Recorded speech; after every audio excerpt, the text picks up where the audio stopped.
সুপ্রিয় ষষ্ঠ শ্রেণীর শিক্ষার্থীবৃন্দ, আশা করি তোমরা ভালো আছো।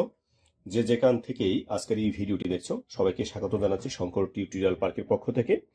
তো আজকে তোমাদের গণিতের প্রথম অধ্যায়ের প্রথম অধ্যায়টা আমাদের হচ্ছে স্বাভাবিক সংখ্যা ও ভগ্নাংশ। তো স্বাভাবিক সংখ্যাটা কি? স্বাভাবিক সংখ্যা হচ্ছে শূন্য থেকে বড় সকল অখণ্ড সংখ্যাকে স্বাভাবিক সংখ্যা বলা হয়। তো এগুলো কেন স্বাভাবিক সংখ্যা হয়? এগুলো হচ্ছে যে আমাদের এখানে এই প্রতীকগুলা হচ্ছে আমাদেরকে সৃষ্টি হয়েছিল এগুলা গণনা করার জন্য, স্বাভাবিক কোনো কাজকর্ম করার জন্য। এই জন্যেই এটাকে বলা হয় স্বাভাবিক সংখ্যা। তো স্বাভাবিক সংখ্যা হচ্ছে কোনগুলা, যে এক থেকে শূন্য থেকে বড় সকল পূর্ণ সংখ্যা, যেমন 1, 2, 3, এগুলা হচ্ছে আমাদের স্বাভাবিক সংখ্যা। তো এখানে আমরা যে বিষয়টা একটু খেয়াল করব, যে 1, 2, তারপর 3, 4, 5, এইভাবে এটা কি এইরকম ফোটা ফোটা মানে ডট দেওয়া হচ্ছে, এটা অসীম। তো এই অসীমটাকে যতগুলাই থাকবে এখানে, তো এখানে যতগুলো থাকবে এই পৃথিবীতে যতগুলো আবিষ্কার হয়েছে এই সবগুলাই কিন্তু স্বাভাবিক সংখ্যা। কিন্তু এখানে কখনো দশমিক আসবে না। দশমিকের গুলো যদি আসে তাহলে এগুলো আমরা অন্যগুলোর মধ্যে নিব।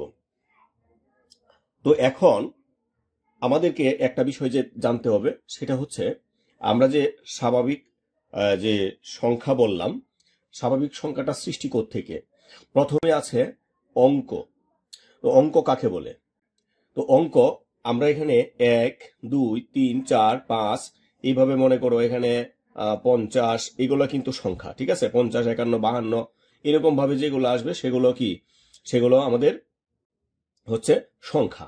এখন প্রশ্নটা হচ্ছে অঙ্ক তাহলে কি?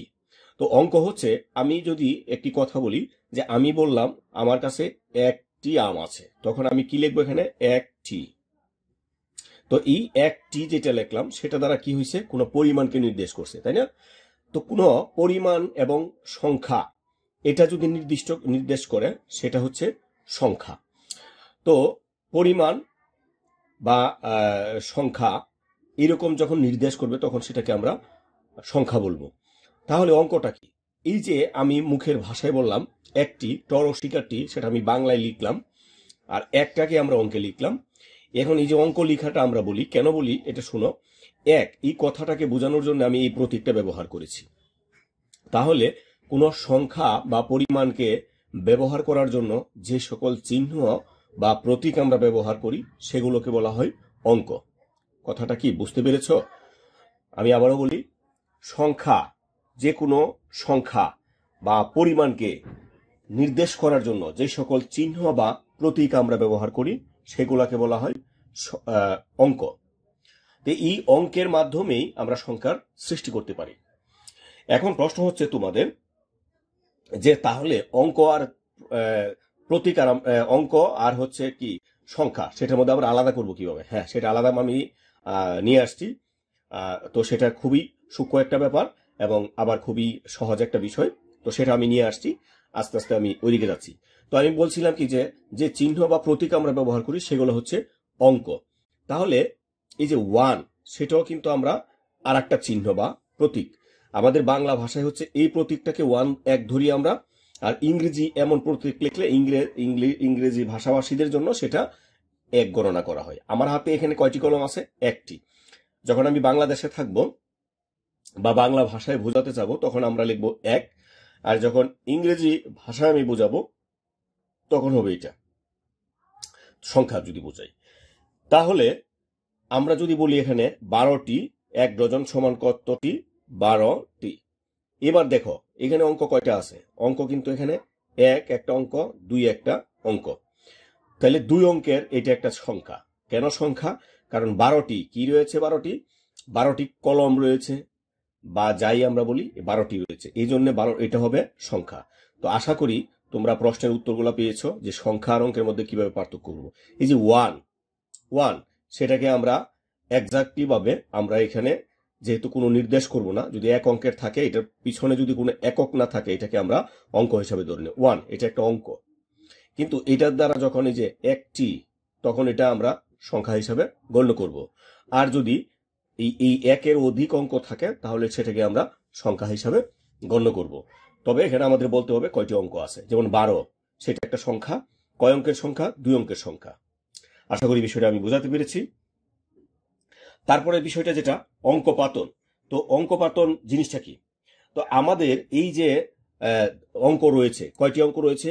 0, 1, 2, 3, 4, 5, 6, 7, 8 এবং 9, এই মোট 10টি অঙ্ক রয়েছে। এই 10টি অঙ্ক যদি আমরা ব্যবহার করি তাহলে পৃথিবীতে কোথাও আমরা মানে কোনো সংখ্যা লেখার আমাদের বাকি থাকবে না। তো এখন বিষয়টা হচ্ছে যে এখানে স্বাভাবিক সংখ্যা একটু আগে বলেছিলাম, স্বাভাবিক এখানে হচ্ছে 0 ব্যতীত যত অখণ্ড পূর্ণ সংখ্যা আছে সেটাকে আমরা স্বাভাবিক সংখ্যা আমরা বলে থাকি। তো এখন এই যে কারণ হচ্ছে 0, এটার কোনো মান নাই। আমি যদি বলি এখানে কয়টি আম আছে? 1টি আম আছে, তার মানে 1 এর মান আছে। আবার যদি বলি এখানে কোনো আম যদি না থাকে তাহলে সেটাকে আমরা অঙ্কে যখন বলবো যে এখানে আম রয়েছে 0টি, তার মানে 0 বলতে এখানে আর কিছু নাই। তো এই এই এই যে এই 9টা, এখানে 9টি অঙ্ক আছে, এগুলার সার্থক অঙ্ক বলা হয়, কারণ এগুলার প্রত্যেকটারই স্বকীয় মান রয়েছে। এটা যেহেতু স্বকীয় মান নাই, এটাকে আমরা সার্থক অঙ্ক আমরা বলতে পারবো না। তো এখন আমরা যে রীতিতে এই অঙ্কগুলা সাজাবো এটাকে বলা হয় অঙ্কপাতন। ঠিক আছে? তো অঙ্কপাতন জিনিসটা কি আমরা এটা বুঝতে পেরেছি। তো আগামী যে ভিডিওটা হবে সেই ভিডিওটা আমরা বাকি যে এখানে ভগ্নাংশ এবং দেশীয় সংখ্যা পঠন রীতি এইগুলা নিয়ে আমরা কথা বলবো। তো এই আন্তর্জাতিক গণনা আমরা কিভাবে গণবো এইগুলা নিয়ে আমরা কথা বলবো। তো আগামী ভিডিওটা খুব ইম্পর্টেন্ট হবে তোমাদের জন্য। ভগ্নাংশ নিয়ে আমরা পরের একটা চ্যাপ্টার আছে, সেখানে আমরা কথা বলবো। তো তাহলে আজকে এখানে বিদায় নিচ্ছি। ভালো থাকবে সবাই। ধন্যবাদ সবাইকে।